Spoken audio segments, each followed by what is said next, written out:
Raynaud's disease is a condition that affects blood flow to the fingers, toes, and sometimes other areas like the nose or ears.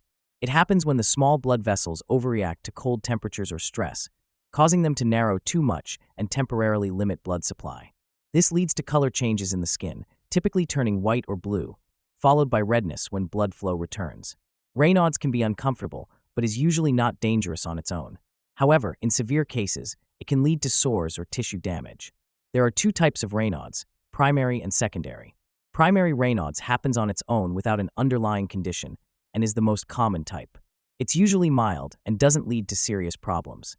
Secondary Raynaud's is linked to other conditions, such as autoimmune diseases like lupus or scleroderma. This form is less common but can be more severe, sometimes leading to complications like ulcers or even tissue damage in extreme cases.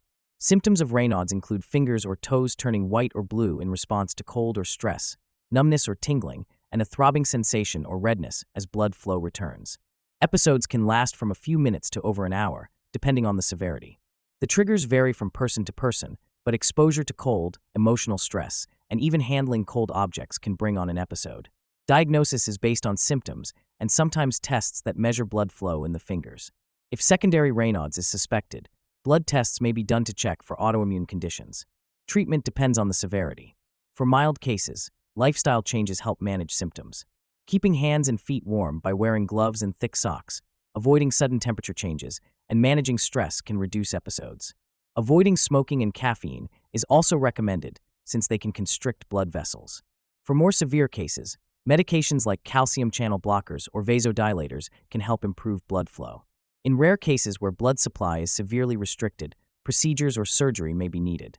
Raynaud's is not usually dangerous, but it can be frustrating and uncomfortable.